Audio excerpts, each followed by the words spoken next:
নমস্কার, আমি ইলমাস সৈয়দ। আর আজ রাতে আমরা কথা বলবো এমন একটা ঘটনা নিয়ে যা বাংলার রাজনীতিতে রীতিমতো ভূমিকম্পের মতো অনুভূত হচ্ছে। জানেন, ভাবুন তো, সময়টা ভোর 3টে, যখন সারা শহর ঘুমোচ্ছে, ঠিক সেই সময় কালীঘাটের পটুয়াপাড়ার এক হেভিওয়েটের বাড়ির সামনে এসে শালবনী থানার পুলিশের গাড়ি থামল। সাথে বিশাল কেন্দ্রীয় বাহিনী, টার্গেট তৃণমূলের সেকেন্ড ইন কমান্ড যুবরাজ অভিষেক বন্দ্যোপাধ্যায়। কেন 2 ঘন্টা অপেক্ষা করার পর তালা ভাঙতে হলো বলুন তো? বিনা নোটিশে ভোর রাতে কেন এই হানা? আর কেনই বা পুলিশকে টানা 2 ঘন্টা দরজার বাইরে দাঁড়িয়ে থাকতে হলো? আজকে রাষ্ট্রিক্সে আমরা এই রহস্যের পর্দা ফাঁস করব। ঘটনাটা ঠিক কি ঘটেছিল বলুন তো? শনিবার ভোর 3টে নাগাদ পুলিশ পৌঁছয় অভিষেকের বাড়িতে। স্থানীয় সূত্ররা বলছে, টানা 2 ঘন্টা ধরে পুলিশ দরজার বেল বাজিয়েছে, ডাকাডাকি করেছে, কিন্তু ভেতর থেকে কোনো সাড়া মেলেনি। বাড়ির ভেতর থেকে কেউ সহযোগিতা না করায় শেষ পর্যন্ত পুলিশকে এক চরম পদক্ষেপ নিতে হলো। ভোর 5টা নাগাদ ডাকা হলো বিপর্যয় মোকাবিলা বাহিনীর সদস্যদের। কেন? কারণ পুলিশ সিদ্ধান্ত নিল এবার তালা ভাঙবে। আর ভাঙলো তালা। সকাল 6:30টায় পুলিশ অবশেষে তালা ভেঙে বাড়ির ভেতরে ঢোকে। 3 তলা থেকে ছাদ খুঁটিয়ে দেখা হলো সব, কিন্তু তন্ন তন্ন করে খোঁজার পর পুলিশের হাতে কি এলো? আসলে পুলিশ সেখানে অভিষেক বন্দ্যোপাধ্যায়কে খুঁজতে যায়নি, তারা খুঁজছিল তার আত্মসহায়ক বা পিএ সুমিত রায়কে। শালবনী থানার একটি মামলায়, যা জমি দুর্নীতির সাথে যুক্ত, সেখানে নাম জড়িয়েছে মেদিনীপুরের প্রাক্তন বিধায়ক সুজয় হাজরা। সুজয়কে জেরা করে উঠে আসে সুমিতের নাম। পুলিশের দাবি ছিল, সুমিতের মোবাইলের শেষ টাওয়ার লোকেশন দেখাচ্ছিল ঠিক এই কালীঘাটের বাড়িতেই। তাদের ধারণা ছিল সুমিত এখানেই লুকিয়ে আছে, কিন্তু সত্যি কি তিনি সেখানে ছিলেন? 90 মিনিটের ম্যারাথন তল্লাশির পর পুলিশের নথিতে যা লেখা হলো তা তৃণমূলের জন্য অক্সিজেন আর পুলিশের জন্য চরম অস্ত্র। যে কোনো রেডের পর নিয়ম অনুযায়ী পুলিশকে একটি বাজেয়াপ্ত কিংবা সিজার তালিকা বা সিজার লিস্ট তৈরি করতে হয়। অভিষেকের বাড়িতে 1.5 ঘন্টার তল্লাশি চালানোর পর পুলিশ যা নথি তৈরি করেছে, সেখানে বাজেয়াপ্ত সামগ্রীর জায়গায় স্পষ্ট অক্ষরে লেখা আছে NIL, নীল, 0/সন্নাটা।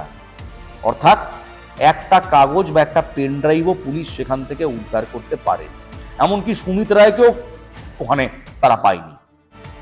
সুমিত রায়ও ওখানে ছিল না, পুলিশ এটা বলছে। তৃণমূলের রাজ্যসভা সাংসদ সাগরিকা ঘোষ সোশ্যাল মিডিয়ায় এই নথি প্রকাশ করে সরাসরি আক্রমণ শানিয়েছে। তিনি এটাকে বলছেন রাজনৈতিক প্রতিহিংসা। তার দাবি, এটা আসলে অপারেশন লোটাসের অংশ, যেখানে বিজেপি বিরোধীদের কন্ট্রোল করার চেষ্টা করছে। সকালবেলা যখন খবর ছড়ালো যে তালা ভেঙে পুলিশ ঢুকছে, তখন কিন্তু মমতা বন্দ্যোপাধ্যায় আর ঘরে বসে থাকতে পারেননি। প্রাক্তন মুখ্যমন্ত্রী মমতা বন্দ্যোপাধ্যায় নিজে সেই সকালে অভিষেকের বাড়িতে গিয়েছিলেন। পরিস্থিতি খতিয়ে দেখে তিনি বেরিয়ে যাওয়ার পর অভিষেক নিজে সংবাদ মাধ্যমের সামনে আসেন। দেখুন, আপনি তদন্তকারী সংস্থা নয়, তদন্তকারী সংস্থার সাথে গিয়ে কথা বলুন, তারা সার্চ করে গেছে, উত্তর তারা দেবে। আমি তদন্তকারী সংস্থার প্রতিনিধি নই, লুকিয়ে রেখেছি কি না আমার পুরো বাড়ি সার্চ হয়েছে, উত্তর তদন্তকারী সংস্থার প্রতিনিধিদের জিজ্ঞেস করুন। তার বয়ান খুব পরিষ্কার, আমার পুরো বাড়ি সার্চ করা হয়েছে, ভিডিও রেকর্ড করা হয়েছে, আমি কাউকে লুকিয়ে রাখিনি। কিন্তু প্রশ্নটা উঠছে অন্য জায়গায়। সুমিত রায়ের বিষয়ে আমি কোনো মন্তব্য করব না। এসব বিরাট উপদিক্ষার ব্যাপার। হ্যাঁ, কার্যত তিনি মানে বস, তিনি তার ফ্যান ক্লাব হয়ে গেল।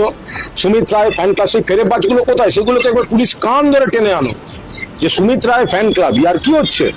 সুমিত রায়কে খুশি না থাকলে অভিষেকের টাইম পাওয়া যাবে না। অর্ধেক কর্মীদেরকে হতাশ করা হয়েছে। এইসব সুমিত রায় জাতীয় লোকজন, এরা গোটা পার্টিটার 12টা বাজিয়ে দিয়েছে। Psychological pressure. সাগরিকা ঘোষ সরাসরি বলছেন এটা মানসিক নির্যাতন।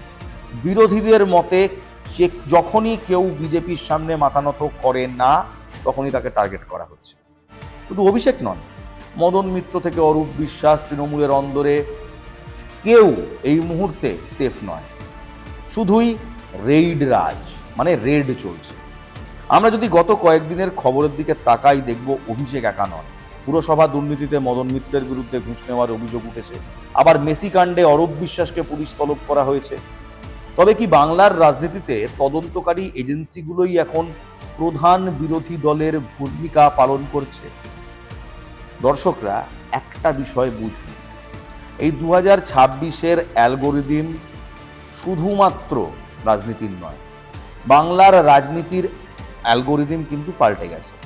এখনকার লড়াই শুধু ময়দানে নয়, এখন লড়াই নথিপত্রে আর এজেন্সি বনাম রাজনীতিবিদদের। শালবনী থানার এই মামলা স্রেফ একটা জমি দুর্নীতির মামলা নয়, এর সাথে জুড়ে আছে পাওয়ার পলিটিক্স।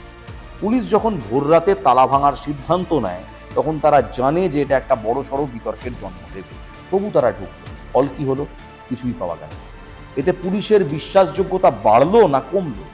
অভিষেকের দাবি, যেহেতু তিনি কোনো ভুল করেননি তাই তদন্তকারীরা কিছুই পায়নি। অন্যদিকে বিজেপি শিবির কিন্তু এখনো এই বিষয়ে চুপ নয়। তাদের দাবি, টাওয়ার লোকেশন যদি সেখানে দেখায় তবে পুলিশের তল্লাশি করার অধিকার আছে। তাহলে উপসংহারটা কি? অভিষেক বন্দ্যোপাধ্যায়ের বাড়ির তালা ভাঙা হলো ঠিকই, কিন্তু তার রাজনৈতিক দুর্গ কি তাতে আলগা হলো, নাকি আরো মজবুত হলো?